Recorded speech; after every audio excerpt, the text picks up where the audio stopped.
जय श्री कृष्ण। मेरे प्रिय मित्रगणों, आप सभी को नूतन वर्ष की हार्दिक शुभकामनाएं। यह वर्ष आप सभी के लिए अत्यंत शुभ एवं मंगलमय हो। मैं आजकल कनाडा से बाहर फ्लोरिडा में हूँ, तो इसलिए रामचरितमानस का पाठ कुछ समय के लिए स्थगित किया है। इसलिए मैंने सोचा कि आप सभी भक्त मित्रों को मैं श्रीमद् भगवत गीता का पाठ हिंदी में सुनाना चाहती हूँ, जो कि हमारे पर ब्रह्म परमात्मा के श्रीमुख से निकली हुई वाणी है। तो आज हम सभी श्रीमद् भगवत गीता का प्रथम अध्याय श्रवण करेंगे। ओम श्री गणेशाय नमः। श्री सरस्वतये नमः।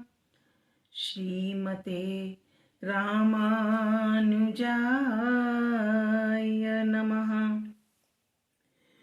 लक्ष्मीनाथ समारंभां नाथयामुन मध्यमाम् अस्मदाचार्य पर्यन्ताम् वन्दे गुरु परम्पराम्। वन्दे गुरु परम्पराम्।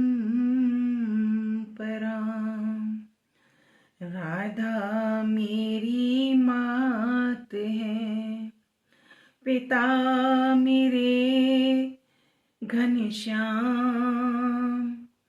इन दोनों के चरणों में मेरा कोटि कोटि प्रणाम।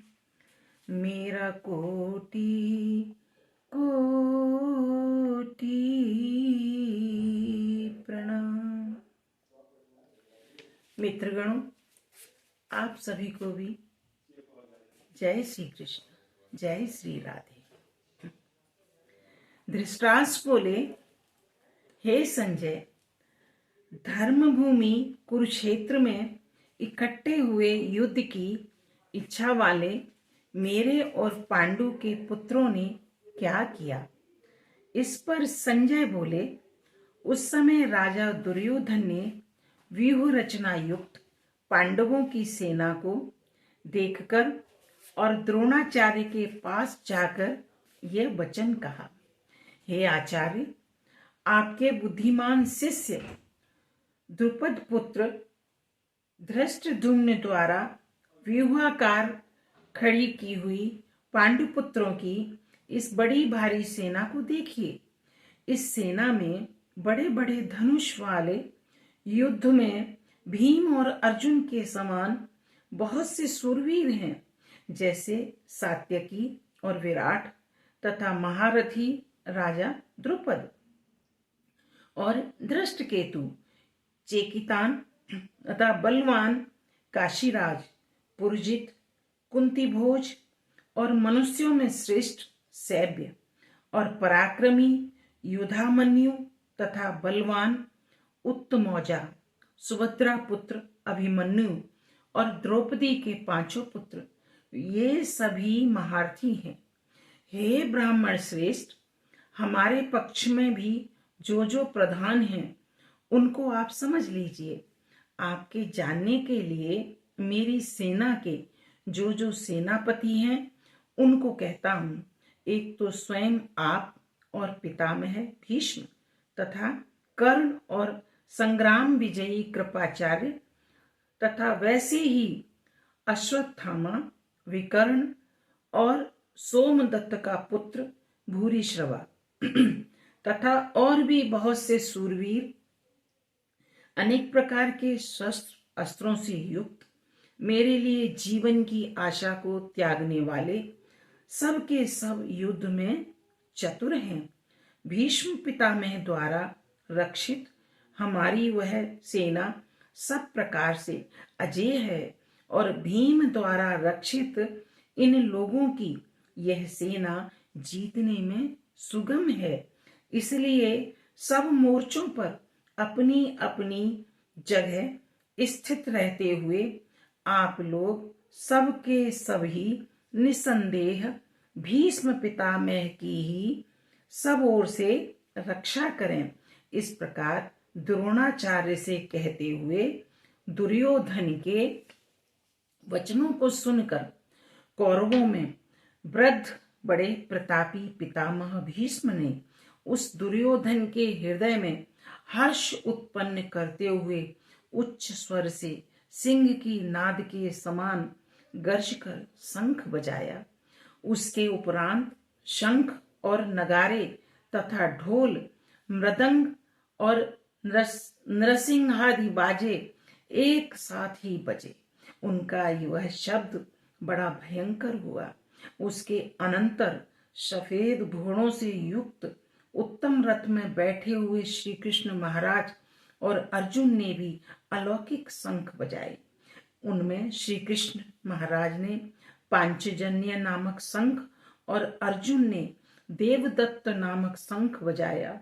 भयानक कर्म वाले भीमसेन ने पौंड्र नामक महाशंख बजाया।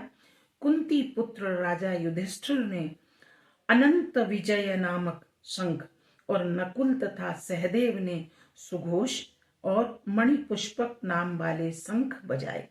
श्रेष्ठ धनुष वाले काशीराज और महारथी शिखंडी और धृष्टद्युम्न तथा राजा विराट और अजेय सात्यकी तथा राजा ध्रुपद और द्रौपदी के पांचों पुत्र और बड़ी भुजा वाले सुभद्रा पुत्र अभिमन्यु, इन सब ने हे राजन अलग अलग शंख बजाए और उस भयानक शब्द ने आकाश और पृथ्वी को भी शब्दायमान करते हुए धृतराष्ट्र पुत्रों के हृदय विदीर्ण कर दिए।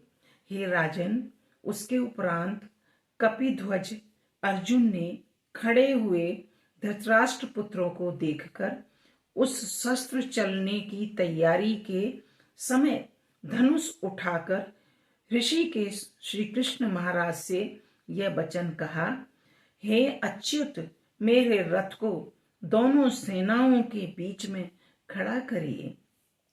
जब तक मैं इन स्थित हुए युद्ध की कामना वालों को अच्छी प्रकार देख लूं कि इस युद्ध रूप व्यापार में मुझे किन किन के साथ युद्ध करना योग्य है। दुर्बुद्धि दुर्योधन का युद्ध में कल्याण चाहने वाले जो ये राजा लोग इस सेना में आए हैं, उन युद्ध करने वालों को मैं देखूंगा। संजय बोले, हे धृतराष्ट्र, अर्जुन द्वारा इस प्रकार कहे हुए महाराज श्री कृष्ण ने दोनों सेनाओं के बीच में भीष्म और द्रोणाचार्य के सामने और संपूर्ण राजाओं के सामने उत्तम रथ को खड़ा करके ऐसे कहा कि हे पार्थ, इन इकट्ठे हुए कौरवों को देख। उसके उपरांत प्रथापुत्र अर्जुन ने उन दोनों ही सेनाओं में स्थित हुए पिता के भाइयों को, पितामहों को, आचार्यों को, मामों को, भाइयों को, पुत्रों को, पौत्रों को तथा मित्रों को, ससुरों को और सुहृदों को भी देखा। इस प्रकार उन खड़े हुए संपूर्ण बंधुओं को देखकर वे अत्यंत करुणा से युक्त हुए। कुंती पुत्र अर्जुन शोक करते हुए यह बोले, हे कृष्ण, इस युद्ध की इच्छा वाले खड़े हुए स्वजन समुदाय को देखकर मेरे अंग शिथिल हुए जाते हैं और मुख भी सूखा जाता है और मेरे शरीर में कंप तथा रोमांच होता है तथा हाथ से गांडीव धनुष गिरता है और त्वचा भी बहुत जलती है तथा मेरा मन भ्रमित सा हो रहा है। इसलिए मैं खड़ा रहने को भी समर्थ नहीं हूं। हे केशव, लक्षणों को भी विपरीत ही देखता हूं तथा युद्ध में अपने कुल को मारकर कल्याण भी नहीं देखता। हे कृष्ण, मैं विजय नहीं चाहता और तथा राज्य तथा सुखों को भी नहीं चाहता। हे गोविंद, हमें राज्य से क्या प्रयोजन है अथवा भोगों से और जीवन से भी क्या प्रयोजन है, क्योंकि हमें जिनके लिए राज्य भोग और सुखाधिक इच्छित है वे ही यह सब धन और जीवन की आशा को त्याग कर युद्ध में खड़े हैं, जो कि गुरुजन, ताऊ, चाचे, लड़के और वैसे ही दादा, मामा, ससुर, पोते, साले तथा और भी संबंधी लोग हैं। इसलिए हे मधुसूदन, मुझे मारने पर भी अथवा 3 लोक के राज्य के लिए भी मैं इन सब को मारना नहीं चाहता। फिर पृथ्वी के लिए तो कहना ही क्या है। हे जनार्दन, धृतराष्ट्र के पुत्रों को मारकर भी हमें क्या प्रसन्नता होगी। इन आतताइयों को मारकर तो हमें पाप ही लगेगा। इससे हे माधव, अपने बांधव धृतराष्ट्र के पुत्रों को मारने के लिए हम योग्य नहीं हैं, क्योंकि अपने कुटुंब को मारकर हम कैसे सुखी होंगे। यद्यपि लोभ से भ्रष्टचित हुए ये लोग कुल के नाशकृत दोष को और मित्रों के साथ विरोध करने में पाप को नहीं देखते हैं, परंतु हे जनार्दन, कुल के नाश करने से होते हुए दोष को जानने वाले हम लोगों को इस पाप से हटने के लिए क्यों नहीं विचार करना चाहिए, क्योंकि कुल के नाश होने से सनातन कुल धर्म नष्ट हो जाते हैं। धर्म के नाश होने से संपूर्ण कुल को पाप भी बहुत दबा लेता है तथा हे कृष्ण, पाप के अधिक बढ़ जाने से कुल की स्त्रियां दूषित हो जाती हैं और हे वार्णेय, स्त्रियों के दूषित होने पर वर्ण संकर उत्पन्न होता है और वह वर्ण संकर कुल घातियों को और कुल को नरक में ले जाने के लिए ही होता है। लोप हुई पिंड और जल की क्रिया वाले इनके पितर लोग भी गिर जाते हैं और इन वर्ण संकर कारक दोषों से कुल घातियों के सनातन कुल धर्म और जाति धर्म नष्ट हो जाते हैं। तथा हे जनार्दन, नष्ट हुए कुल धर्म वाले मनुष्यों का अनंत काल तक नरक में वास होता है, ऐसा हमने सुना है। अहो शोक है कि हम लोग बुद्धिमान होकर भी महान पाप करने को तैयार हुए हैं, जो कि राज्य और सुख के लोभ से अपने कुल को मारने के लिए उद्यत हुए हैं। यदि मुझ शस्त्र रहित न सामना करने वाले को शस्त्रधारी धृतराष्ट्र के पुत्र रण में मारें तो वह मारना भी मेरे लिए अति कल्याणकारक होगा। संजय बोले, रणभूमि में शोक से उद्विग्न मन वाले अर्जुन इस प्रकार कहकर वाण सहित धनुष को त्याग कर रथ के पिछले भाग में बैठ गए। इति श्रीमद् भागवत गीता रूपी उपनिषद एवं ब्रह्म विद्या तथा योग शास्त्र विषयक श्री कृष्ण और अर्जुन के संवाद में अर्जुन विषाद योग नामक पहला अध्याय समाप्त। श्री कृष्ण गोविंद हरे मुरारी, हे नाथ नारायण वासुदेवा।